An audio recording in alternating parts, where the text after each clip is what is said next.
Hey guys, this is Editors Depot and you're watching another intro template tutorial. Feel free to pause this video at whatever moment you wish if we're going a little too fast for you. And if you have any questions, leave them down below in the comment section. We always reply to every single comment, and if we're away for a minute, just go ahead and comment down below and there's very friendly people that will help you, guaranteed. It's important to remember that this is a pre-made tutorial that we've carefully selected and approved because we noticed that it works the exact same way. If you have any questions, comments, or it's just not working for you, just leave a comment down below and we'll get back to you, guaranteed. Now this tutorial requires both Adobe After Effects and Cinema 4D. You will absolutely require them. If you do not have them, go ahead and visit EditorsDepot.com. We can do any template customization at very affordable prices. Just feel free to select the template you wish and check out with it and detail everything you want on the template. Now that that's out of the way, all you're going to want to do is open up the Cinema 4D file. So here it is, and we already have it open, so I'm going to go ahead and bring it up. And as you can tell, everything is ready to go. All you have to do is replace the text, render, and you're done. Except one little thing, there's sometimes problems that come up with the templates, and I'm going to go ahead and cover them here. Sometimes the audio will be included, and you don't have to worry a bit about that. As you can tell on this template, the audio is included.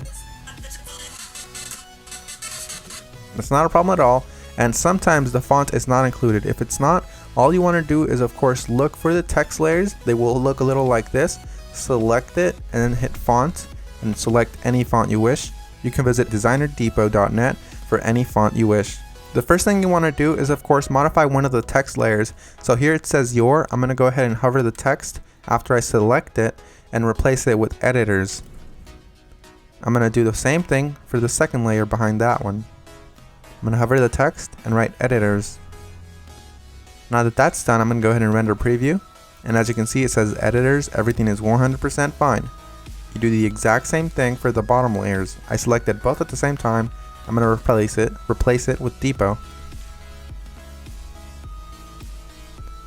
Once I go ahead and render preview, it looks amazing and I'm happy with it.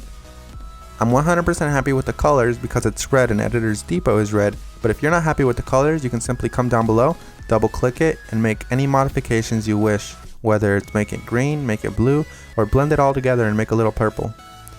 I'm going to go ahead and keep it this way, and I'm going to go ahead and go to my render settings now. Once you're in the render settings, you're going to want to make sure that your width and height is set to 1920 x 1080 if you have a very good computer or decent computer and you have time. If you have a slow computer and you probably don't have that much time, you make sure you set it 1280 by 720.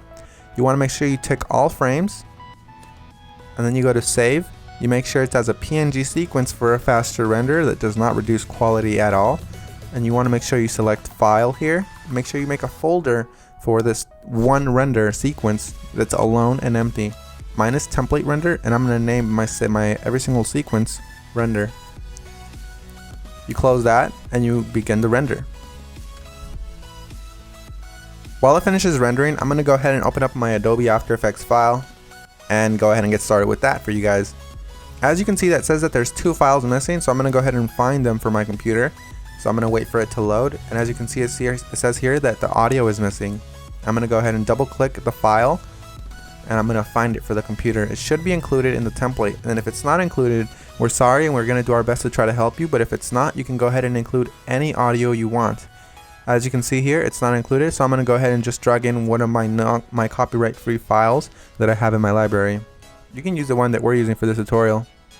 Another really quick tip you can actually follow is just close this, right click the file, and go to rename. You can actually copy the entire name if it still has the original name of the song.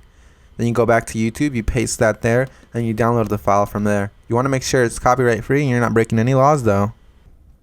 Once you've gone ahead and replaced your song, you're going to want to go ahead and replace the other thing that was missing, which is of course the PNG sequence. It might be a PNG file, .png, or it might be an MP4 file, or anything within those regards, like QuickTime for example. You're going to go ahead and double click it and replace it with your render sequence. I'm going to select the first frame, scroll all the way down just to be safe, and select the last frame. You want to make sure you do the same thing, all while holding shift, so it selects every single one. You make sure you tick on sequence here where it says PNG sequence. You should have that option for Windows as well. You hit open and it will import every single one and it'll make it look like a video. That makes your render much faster and it looks the exact same. So we're 100% done. Assuming you have every single one of the plugins required, you're 100% done, and if you don't, you're going to have a black screen similar to this. But if you do have a black screen similar to this, you're going to just want to make sure you troubleshoot it by turning off or turning back on whatever adjustment layers might be messing up your entire video. As you can see here, all of the adjustment layers, one of them within these messed up the entire render, so I'm going to go ahead and turn them on one by one.